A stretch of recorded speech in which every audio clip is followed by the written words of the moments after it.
2010s, everyone either had or wanted a BBL. In the 2020s, we can see that everyone wants to be skinny again. So basically, if you were skinny in the 2010s, you wouldn't have been seen as attractive or as attractive. But if you were in the 2020s, you would be. So basically, both trends of being skinny or slim fit and having a BBL just cancels each other out. And you're here waiting. You're waiting for someone to come and tell you that it's okay to have a nose like yours. You're waiting for someone to come and tell you that it's okay to have a body like yours. You're subconsciously waiting. That's the reason. That's the very reason you're not fully proud and happy with who you are today. That approval might even come one day and last for a season, but then they'll go away. And then what do you do after that? It's time to stop waiting for beauty standards to approve you, to validate you, and it's time to rewire your brain to become beautiful. Hey guys, and welcome back to my channel. Hi, if you're new here, my name's Maryam, and on my channel we talk about all things girlhood. A quick side note, my next door neighbor is having some renovation works done, so if you do hear a bit of drilling or a bit of, disturbance, that's where it's coming from. I've gotten so many video requests to do a video about beauty standards and how to get past them, and today's video is going to cover all of that. I've been rereading my favorite book, Cybernetics, and the author is actually a plastic surgeon. He starts the book by talking about something very interesting, and that is how even though some people get that nose job, they get that facelift, but they still don't feel good about themselves. And there are some people that do get that facelift, get that nose job, get that plastic surgery, and they leave his office, they leave his hospital feeling good about themselves. What we can see over here is that plastic surgery can help you, but it's not actually gonna always help you. It's not always the case. What actually determines how you feel about yourself is your self-image, because you cannot act in a way that is not consistent with your self-image. If you fully believe that you are not an attractive person, no amount of plastic surgery, no amount of physical outer beautification is going to change how you feel about yourself. You are constantly going to reject opportunities. You are constantly going to reject relationships that will conflict with your inner belief that you are not worthy of these things. And so he makes a very interesting point in his book where plastic surgery for some of his patients snapped their self-image back into place. It made them feel good about themselves. It made them feel like they were worthy of love. But that's not always the case. If you've been following along, you understand that beauty is not tied to your physical features. It's tied to your self-image, and your self-image is in your hands. If you have an ugly self-image, if you have a belief that you are just an ugly person, you are just an unattractive person, no amount of plastic surgery is going to make you feel good about yourself. Here's what happens when you do have that belief, and when you do get plastic surgery, you will still operate as a unattractive person, because you're going to reject relationships, you're going to self-sabotage, you're going to reject opportunities because you don't believe you are worthy of them. For example, if you see yourself as a shy person, but if you force yourself to be social, you will constantly retreat back into being a shy person because your reality is conflicting with your inner belief. Us as human beings, we're so protective of our internal beliefs. It's really hard for us to act in contradiction to what we actually personally believe. So if you do try and contradict that belief, you are going to feel fake. You're going to feel like you're just doing something that is not you, because you haven't changed the source. You haven't changed the internal belief. And that internal belief can only be changed by the words you tell yourself and then coupling that with the actions. And your self-image is like a thermostat, meaning no matter how much success, no matter how much money, love, fame, whatever it is you receive, if your self-image deep down is about, oh, I'm not worthy of these things, if that's your internal self-belief, you will constantly find ways to self-sabotage whatever good's going on in your life in order to match with the self-belief you have about yourself. The stories you tell yourself, the stories we tell ourselves about ourselves, our reality will start to reflect that. And if good things do come, you will try and self-sabotage that because it's not aligning with your own internal narrative, your own internal self-image. So if a plastic surgeon literally says it in the book that plastic surgery doesn't always change your self-confidence, the level of self-love you have, then I don't know what else is going to convince you. Rewiring your brain rewires how other people see you, because it's literally all in your brain. Take it from a plastic surgeon. When you rewire your brain, the way you act is different. Your aura changes, your energy changes, and we're going to be talking more about aura and energy later in the video. But now I want to talk about how you were not born with your insecurities. When you were a baby, when you came into this world, you were not born with the insecurity of your nose, your skin, your hair, etc., etc. These things were taught to you. As kids, we have a lot of irrational beliefs, irrational fears, but when we get to an adult, we actually unlearn a lot of them, but we do keep a lot of the irrational fears, irrational beliefs about ourselves. Oddly enough, I don't know why, but we often have this habit that we just keep these beliefs and we live with these beliefs for the rest of our lives without questioning where it ever came from. And those are beliefs about the way you look, about your nose, about, you know, whatever it may be you're insecure about. Let me share one of my own examples. So when I was a kid, actually, I do have curly hair, not only as a kid. The reason I wear my hair wavy or straight is because it's just easier to maintain. Curly hair takes a lot of effort. I love curly hair, but when I was a kid, I actually thought my curly hair was one of my most unattractive features because that's what I was conditioned to believe by the media, by my culture, by what I would hear my relatives talk about, you know. So that's what I believed was unattractive about myself until I grew up and I was exposed to so many girlies that love their curly hair. And like, I just grew up one day and I realized I actually love curly hair. I just didn't like how I was made to feel for having it. I disliked how I was made to feel, but I actually loved how it looked. The reason I don't wear it as much now is because curly hair is just a lot of effort. I just find it easier to maintain this hair, but I do love wearing my curly hair as well. Another way from where your insecurities come from is through the social comparison theory. We look to everyone else around us, whether it's our family, our friends, celebrities, even influencers. We look to everyone around us to gauge where we're at. We use them as a reference, when actually you should always be using the older version of yourself. You should be looking backwards, who you were yesterday, not sideways. Social comparison theory can either shrink or expand your self-image depending on how you take things on, depending on how you view things. If you see someone else's successes and if you feel jealous, threatened, then it's not going to do any good to your self-image. But if you see it and if you have an abundance mindset and if you see it as, oh, they can achieve it, so can I, well, then that's where everything changes for you.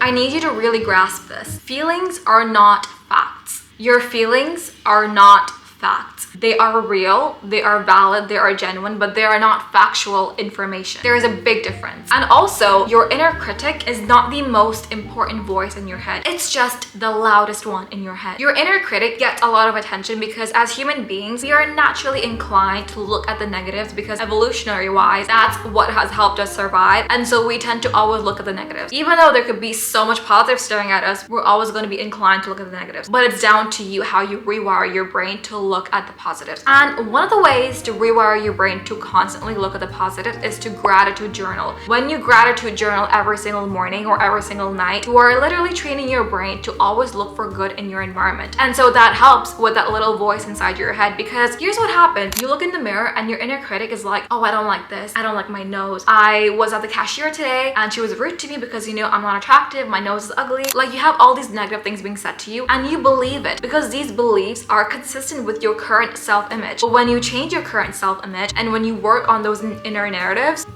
things change. You're literally rewiring your brain and you become more beautiful. Because as human beings, we have this tendency to attach meaning to all of our experiences. For example, if your friend is taking too long to respond to you, you're probably thinking, oh, she thinks I'm annoying. Oh, she doesn't really like me. But really, she could just be busy. But you're gonna conjure up stories that are in line with your self-image. Or if someone looks at you funny or someone stares at you for too long, you start to think, oh, they're just looking at how ugly I am. I mean, you see what I mean? Whatever thoughts you tell yourself is basically going to be things that are in line with your self-image. These events, these raw events are neutral, but it's what we attach to these events is what makes it meaningful to us. So if we do have the power when it comes to this, why not just use it to work for you? Why not just make your brain your best friend? And we're going to talk more about that later into this video as well.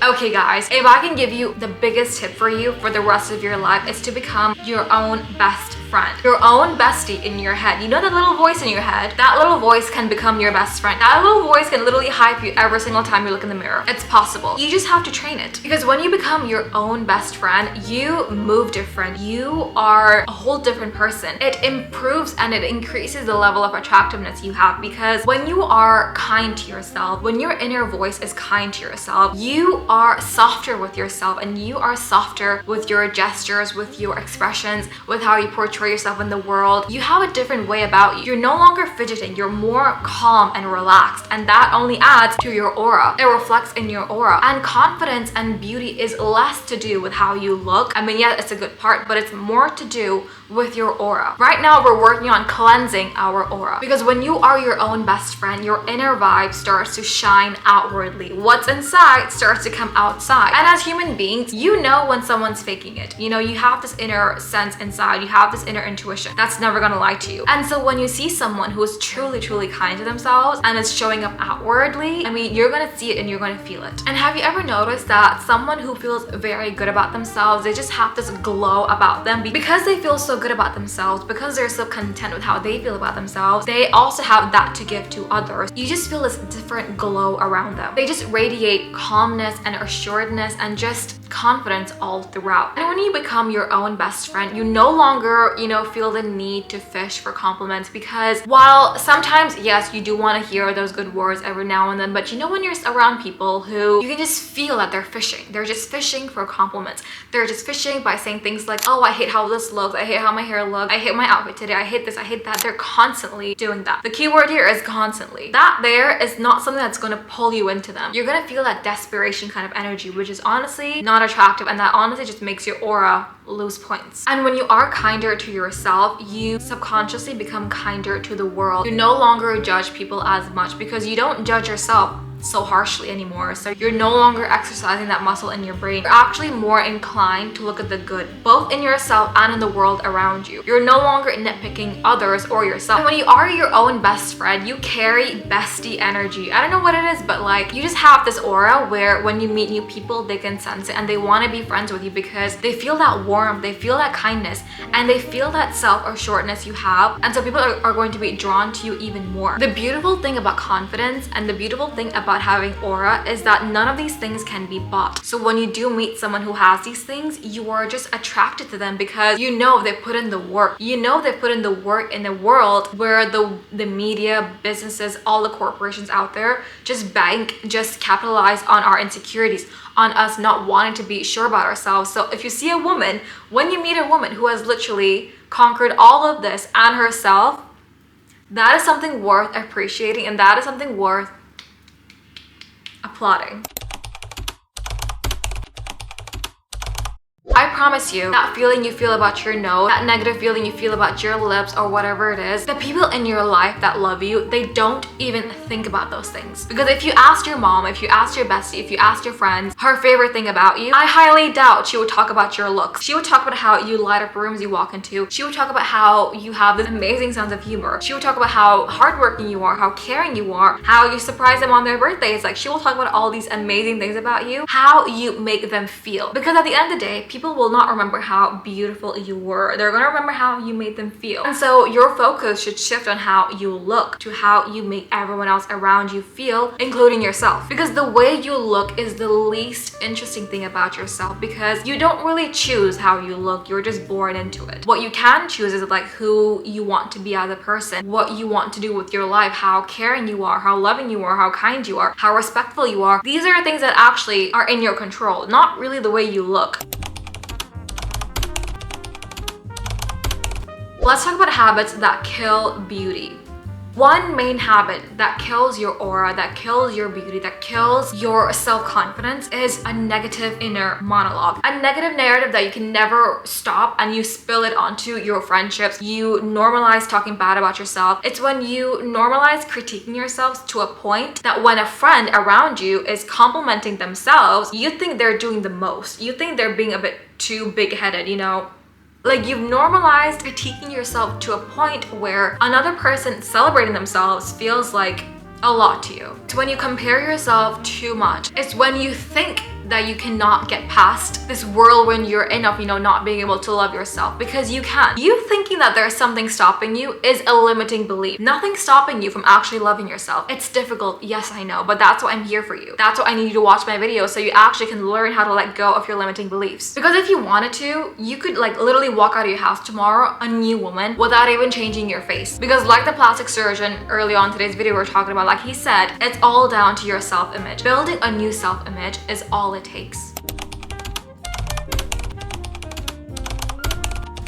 And now let's talk about aura. Aura and your nervous system, because your nervous system cannot tell the difference between an imagined experience and a lived experience. So if you imagine what life would be like if you finally felt comfortable with yourself, if you finally loved the way you looked, if you finally had a little crush on yourself, if you imagine, if you visualize that kind of life for yourself, your nervous system is going to respond to it because it cannot tell the difference between a real experience and a lived experience. So why not use this to work in your favor? Why not use this to improve, to elevate your aura? Because your aura is also down to your nervous system. Do you constantly feel anxious about your looks? Do you constantly feel like people are making fun of you? Because that's going to impact your aura. It's all down to your nervous system. So start telling yourself different stories. If you're already going to tell yourself stories anyways, like, you might as well make it positive. You might as well make it something that's going to work in your favor. You might as well become your own best friend. And when you become your best friend, when you become your own bestie, it gets way easier. It gets so much easier to calm your nervous system and to conjure up different visuals and elevate your vibe and elevate your aura, because it's possible just by visualizing. If you visualize yourself as radiant, as confident, as magnetic, your nervous system literally will automatically respond to that by relaxing your shoulders. You're more sure about yourself. Your body language will respond to that. And when your body language feels calm, cool, collected, confident, you're going to feel that way too. By training your nervous system, by constantly visualizing good experiences, good outcomes, you are training yourself to receive goodness. You're training yourself to invite and welcome goodness in your life. Because if you're constantly imagining the worst case scenarios, you are going to be looking for that constantly, because that's what your focus is on. And your aura isn't about your makeup, your clothes, the designer bags you have. That is not where your aura comes from. Your aura comes from where you carry yourself, the way you walk into rooms, the way you hold eye contact, the way you make people feel important, the way you ask them questions about themselves. It's in the conjurance. It's how you conjure up yourself in the reality. When the story you're living outwardly matches your inner monologue, your self-image, that's when your aura gets to a whole new level, because you're moving with intention, you're moving with authenticity, and people pick up on that.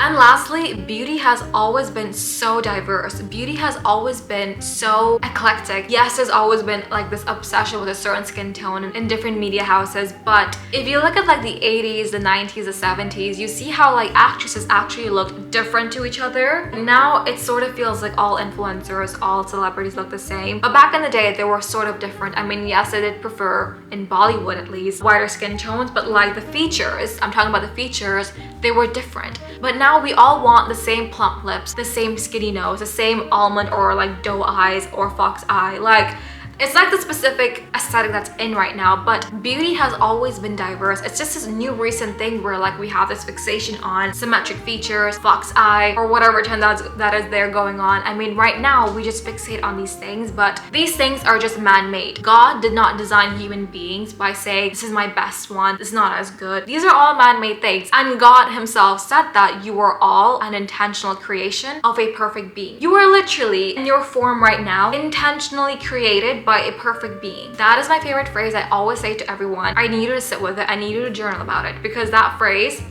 carries a lot of weight. Beauty is cyclical, it's cultural, it changes all the time. I mean, if you were skinny into 2010s, you weren't seen as attractive as if you were skinny or slim thick in the 2020s. So it's cyclical. All these trends just cancel each other out. So your nose, how you feel about your nose or your lips, there are going to be times where people are going to validate it, and there are going to be times people are not going to want it as much. So it's down to you. Stop waiting for someone else to tell you how to feel about yourself, because you're going to wait forever and then you're going to die. And then you'll have lived a very unfulfilling life. So it's time you start to rewire your brain. And you've already done the first step by watching today's video. Alright girlies, thank you so much for watching today's video. I really hope you enjoyed, and let me know your favorite part in the comments down below. I love you guys so much, and I'll see you guys next time. Bye!